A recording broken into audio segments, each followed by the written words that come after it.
को उत्तरी रेलवे मजदूर यूनियन की तरफ से गणतंत्र दिवस की हार्दिक शुभकामनाएं। और जैसा कि आप सभी जानते हैं कि आज जो गणतंत्र दिवस है, संविधान को जो इम्प्लीमेंट हुआ उसको 73 साल अपने पूरे हो चुके हैं। तो कोई भी देश होता है उसका अपना एक संविधान होता है।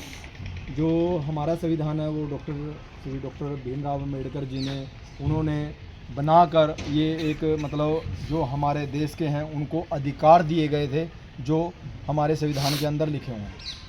कोई भी देश होता है उसका एक अपना संविधान होता है और उस संविधान के बिना कोई भी देश प्रगति नहीं कर सकता। जो भी कानून बनाने हैं, अर्थव्यवस्था बनानी है, कोई भी देश अपने संविधान के बिना कार्यशैली है जो भी उन्होंने डेवलपमेंट करना है वो नहीं कर सकते। तो जब हमारा देश आज़ाद हो गया था तब अंग्रेज़ों ने ये शर्त रखी, जो भी उस टाइम जवाहरलाल नेहरू जी थे, कि आप अपने देश का हमें संविधान बना के दीजिए, उसके बाद हम जैसे भी है हम यहाँ से फिर चले जाएंगे। उन्होंने 1 साल 2 साल वेट की। तो जो पंडित जवाहरलाल नेहरू जी थे उन्होंने डॉक्टर राजेंद्र प्रसाद जी को और कई महापुरुष थे उनको जिम्मेवारी दी, बट वो इस चीज़ को पूरा नहीं कर पाए। फिर लास्ट में आके सभी इकट्ठा हुए, सोच विचार विमर्श किया गया कि अब ये जिम्मेवारी किसको दी जाए कि वो इस जिम्मेवारी को पूर्ण कर सके और अंग्रेज़ जो है हमारे देश को छोड़कर जा सके। तब सभी इकट्ठा होकर डॉक्टर भीमराव अम्बेडकर के पास आए तो उनको ये जिम्मेवारी दी गई।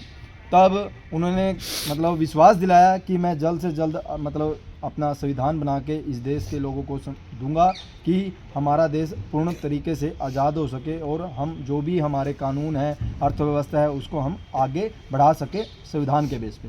तब उन्होंने छोटे अलग अलग देशों से जो अच्छी चीज़ें थी उन देशों की वो उठाकर हमारे संविधान में उनको सम्मिलित किया और उस संविधान का निर्माण किया। संविधान के अंदर आपको बोलने का अधिकार, लिखने का अधिकार, अपने विचार प्रकट करने का अधिकार, यहाँ जो हम इकट्ठा हुए हैं वो भी आज संविधान की ही देन है। अगर उससे पहले हम अपनी मर्ज़ी से बोल नहीं सकते थे, अपनी मर्ज़ी से अपने विचार प्रकट नहीं कर सकते थे, और भीड़ इकट्ठा होना या किसी के बारे में लिखना, जो न्यूज़पेपर को आज़ादी है, वो सभी इस संविधान की बदौलत है। जो आज हम इस झंडे के नीचे खड़े हुए हैं इकट्ठा होकर, वो भी संविधान की बदौलत है। हमें अपने संविधान का आदर करना चाहिए और हमेशा इसके बचाव के लिए जो भी आज का सिनेरियो चले हुआ है, गवर्नमेंट का चला हुआ है, जो आप 8 घंटे की ड्यूटी है जो हमारे संविधान के अंदर है, जो इम्प्लीमेंट है, बट उसको जो करंट गवर्नमेंट चली है उन्होंने अवहेलना करते हुए, इग्नोर करते हुए, एक तरफ तो वो डॉक्टर बाबा साहब को पूजते हैं और दूसरी तरफ उन्हीं के बनाए हुए जो संविधान है उनकी अवहेलना करते हैं, उनका तिरस्कार करते हैं, उनको लोकसभा के सामने जला देते हैं, संसद के सामने जला देते हैं। तो ऐसा नहीं होना चाहिए। तो ये बड़े दुख की बात है। आप अमेरिका को ले लो, जापान को ले लो, जितने भी जो फॉरेन कंट्रियाँ हैं, विदेश में हैं, वो बहुत हमारे संविधान का है जो बनाया गया था उसका आदर करते हैं। वहाँ की जो पॉलिसियाँ बनती है वो उन्हीं के बेस पे बनती है।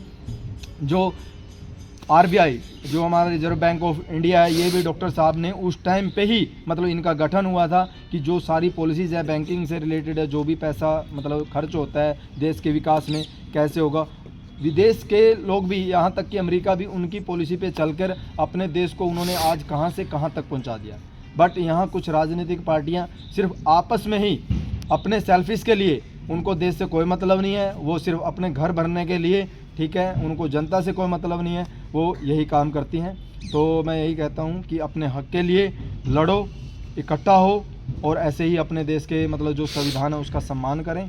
और धन्यवाद। जय हिंद, जय भारत। धन्यवाद। साथियों, जो अमेरिका